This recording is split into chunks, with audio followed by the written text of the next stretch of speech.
இன்றைக்கி பார்த்தீங்கன்னா chicken compound ஸ்டைலில் நல்லா காரம் சாரமாக பண்ண போகிறோம். ஸோ முதல்ல தேவையான பொருட்கள் பார்ப்போம். கோழி ஒரு 350 கிராம் கோழி நல்லா எலும்போடு நல்லா இப்படி வெட்டி வச்சுக்கோங்க. தண்ணி வந்து 400 ml. சால்ட்டு வந்து 1 டேபிள் ஸ்பூன் தேவையான அளவு போட்டுக்கோங்க. முக்கியமானது இது டேஸ்ட் கொடுக்குறது வந்து பட்ரு ஒரு 2.5 டேபிள் ஸ்பூன், கருவேப்பிலை ஒரு 3 ஸ்ப்ரிங்கு, சின்ன வெங்காயம் ஒரு 4 to 3 நல்லா நறுக்கிடுங்க. இஞ்சி 1/4 துண்டு நல்லா பொடியாக நறுக்கிடுங்க. பூண்டு ஒரு 4 to 5 பூண்டு நல்லா நறுக்கிடுங்க. தக்காளி பழம் 2 தக்காளி பழம் நல்லா பொடி பொடியாக நறுக்கிடுங்க. வரமிளகா ட்ரை சில்லி ஒரு 3 துண்டு எடுத்து இப்படி கட் பண்ணி வச்சுக்கோங்க. மஞ்சத்தூள் 1/4 டேபிள் ஸ்பூன், கோழிக்கறித்தூள் 3 டேபிள் ஸ்பூன், மிளகாத்தூள் 2 டேபிள் ஸ்பூன், சோம்பு ஒரு 1/4 டேபிள் ஸ்பூன், கரம் மசாலா ஒரு பிஞ்சு. ஸோ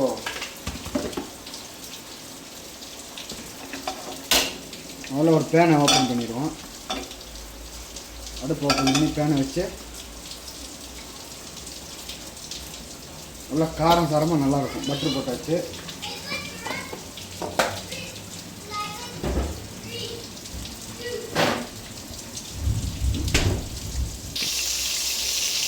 பட்டர் வந்து நல்லா மெல்ட் ஆகுங்க.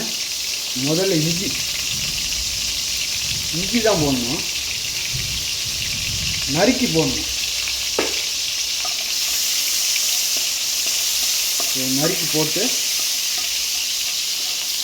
நல்லா வதக்குங்க. இஞ்சி வந்து கோல்டன் ப்ரௌன் ஆகணும், அது வரைக்கும் நல்லா வதக்குங்க. அதோட ஒரு அரோமா நல்ல ஒரு வாசனை வந்து வரும். நல்லா ஃப்ரை ஆகிடுச்சுன்னா அப்போ வந்து நீங்கள் வேறு ஆட் பண்ணிக்கலாம்.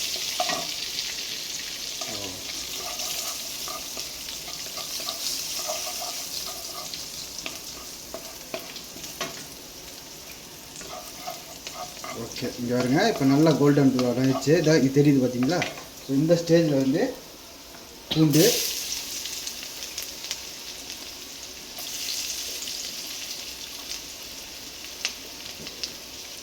ஸ்டெப் பை ஸ்டெப்பாக பண்ண போகிறோம். போட்டு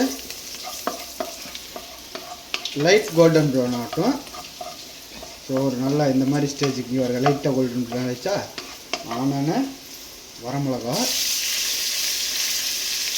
போட்டு லைட்டாக ஒரு ஃப்ரை பண்ணுங்கள். கருவை வச்சிடாதீங்க. இப்போ வந்து கருவேப்பிலை போட்டு கிண்டிட்டு இப்போ வெங்காயம்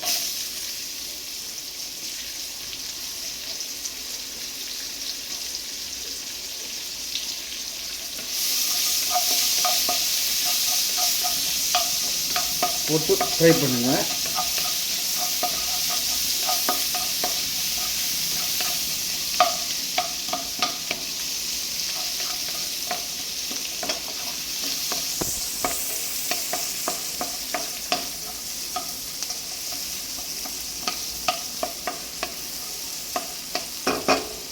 நல்லா ஃப்ரை பண்ணாங்க.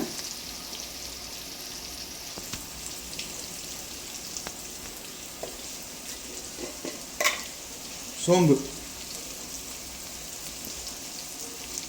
போட்டாச்சு.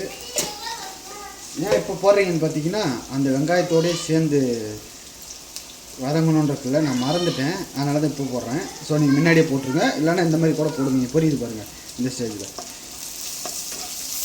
ஸோ நல்லா போட்டு வதக்கிட்டு வெங்காயம் வந்து நல்லா கோல்டன் ப்ரௌனான தக்காளி எல்லா தக்காளியும் அரைச்சிடணும். தக்காளியை வச்சு நல்லா வணங்கணும். தக்காளி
நல்லா வதங்கினோன்னே இப்போ தக்காளி போட்டு முடிச்சோன்னே கோழி, தக்காளி நல்லா வதங்கினா கோழியை போட்டு நல்லா மிக்ஸ் பண்ணணும். மிக்ஸ் பண்ணி மஞ்சத்தூள் போட்டுருவோம்.